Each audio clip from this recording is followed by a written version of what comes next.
everyone, welcome back again with me, Martina. So in this video, I will show you guys how we are making Bebalung, starting from how we cook it, how we clean it, and then so on. Besides that, I will do, at the end of the video, I will do a test, food test, and I will tell you guys how the balung tastes like. Bebalung is like a meat soup with many herbs. We call it in Bali, which is bumbu genep, which is consists of many herbs that are minced and then that are crushed together.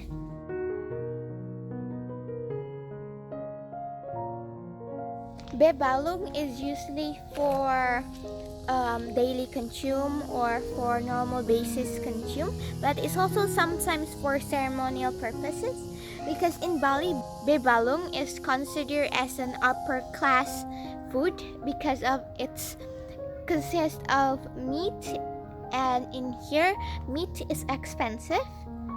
So without further ado, let's go to the video.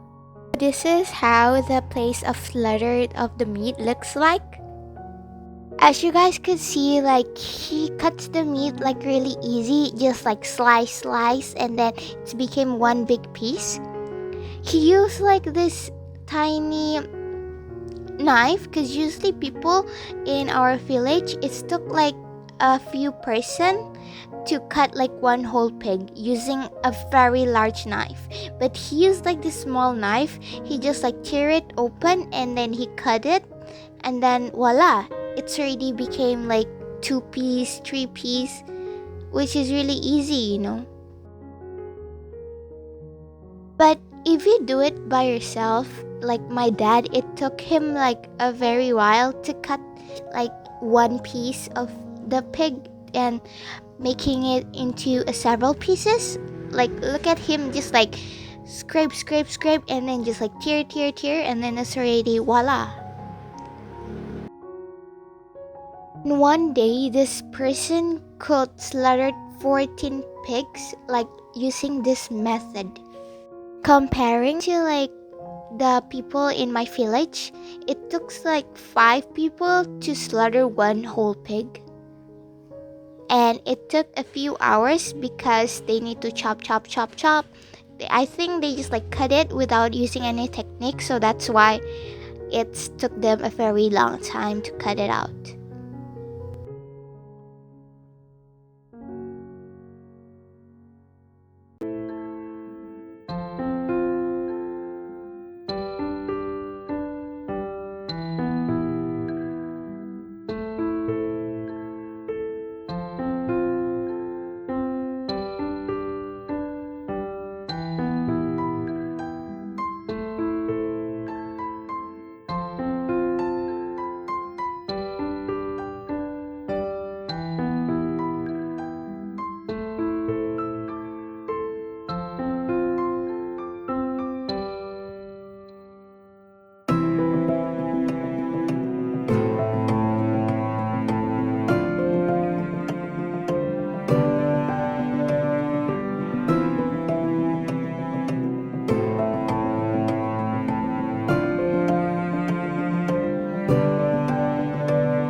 It will be chopped up in pieces depending on the customer orders. In the morning is like the best timing to buy meat because of it's like freshly cut, and then you can see how the person cut your meat, and you will need to choose because there's much more many variety in the morning because it was like freshly slaughtered, so you could choose the best part that you think you want to choose. It's really crowded and it's a bit raining because of it's going to have Galungan Day, which is people bought meat for offerings and then for their daily consume and also for ceremonial purposes.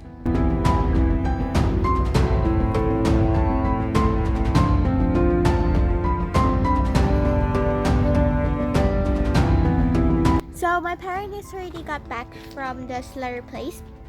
It's like they're going there in the morning because during that time is like the first open hour of the slaughter place, because during that time you could get the very freshly cut meat. And the really best part, because if you go to the slaughter place during like the afternoon or the evening, you will not get like freshly cut, so you will just get like the leftover cuts, which is actually not really good for making bebalung, because you need the best part and the best bone to make bebalung really tasty and tastes really great. We are going to get some bay leaf. So this is the bay leaf.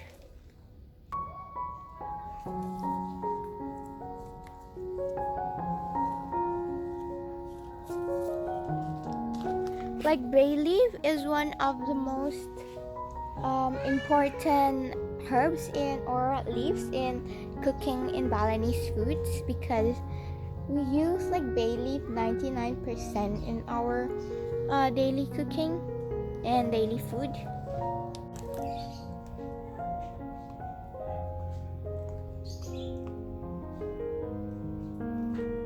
We just need a few, so I take this much.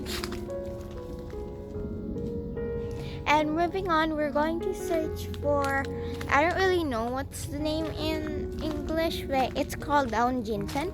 I'll show you guys how the leaf looks like.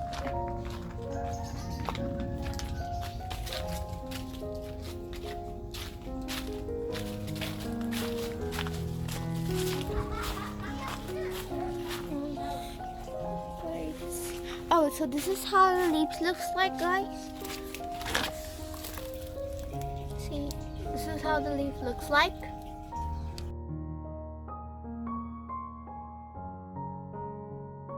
This is how the leaf of the Daun jinten looks like. Can you guys comment down below what do this leaf called in your place, because I really know what's the international name of this leaf. It's have like this unique and its own characteristic of the smell. It's strong. Kind of smells like mint, but not really a mint.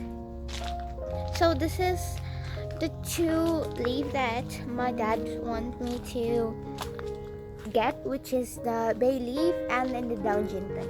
And we're going to heading back to the kitchen and let's start cooking.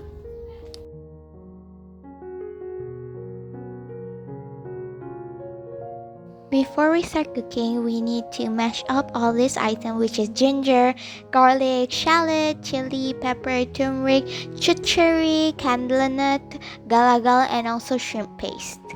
You make sure you're mashing up it really perfect. It's smooth and there is no like big chunks of those ingredients.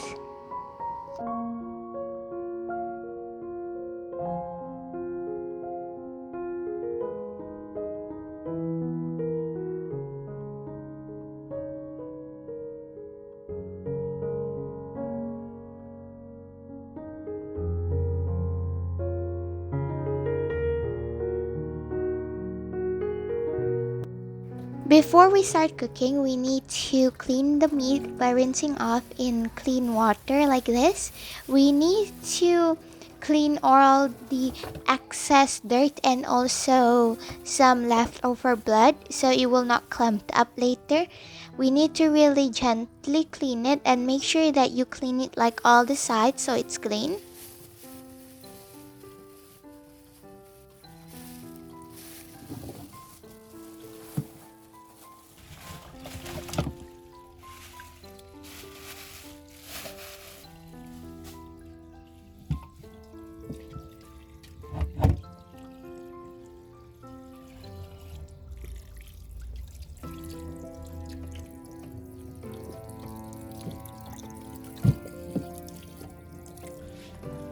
You have to clean it with running water so the dirt and the germ it's like goes away. It took me a couple of minutes to clean the meat. I really need to make sure that I clean every sides and every place of the meat so there will be no dirt and no germs left over. After cleaning the meat, we are ready to boil the meat, and after that we're going to cook the meat.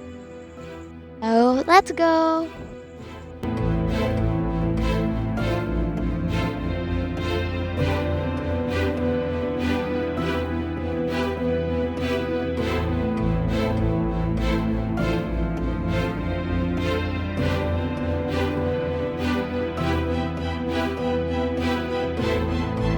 After you boil the meat, you're going to add the herbs and also the spices. It's already clumped together, which is this spices called bumbu genep. And then we're going to pour it in like this. And then you're going to add Caraway leaf, and then the last one you're going to add is bay leaf. The Caraway and also the bay leaf will reduce the smell of the meat, and also it will give the earthy smell, which is really amazing. You need to mix well the herbs and the spices so there is no clump together. Besides that, you need to boil it until it shimmer like this. You need to occasionally stir it so there is no spices or herbs there is clumped together. And then you're going to add penyedap rasa for the flavoring.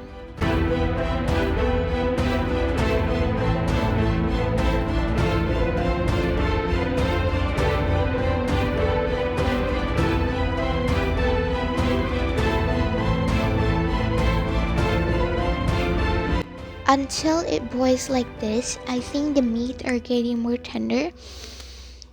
And also, can you guys smell it? It smells really amazing. It's half that earthy and then herbs and then all the spices mixed together with creating a really nice and also yummy smell.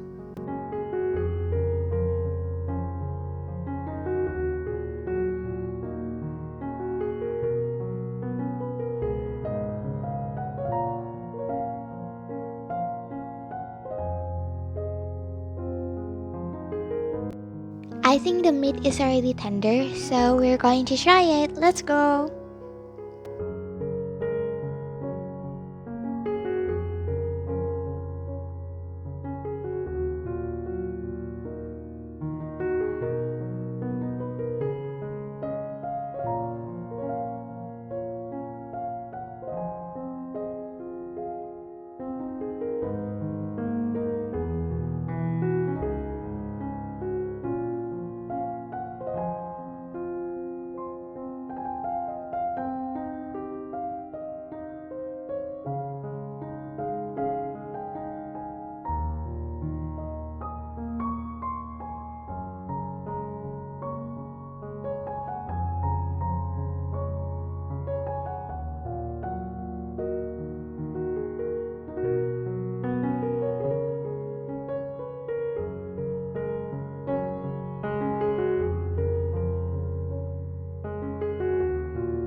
Bebalung is really rich of flavor because there is many herbs, spices, and it's really thick. I think, although it seems watery, but actually it's really thick, and also the meat is really tender and it's really juicy. It absorbs all the herbs and the spices from the soup to the meat, and basically it tastes really good. It's really amazing. I think that's all that I can describe the taste of the bebalung in words, because I cannot express the feelings of this. I mean, like the taste of this within words. So I think it's really spectacular. So that's all for today's video, starting from how I make the bebalung and then the taste test. And I will say that's all for this video. Thank you guys for watching, and see you guys in the next video. Bye!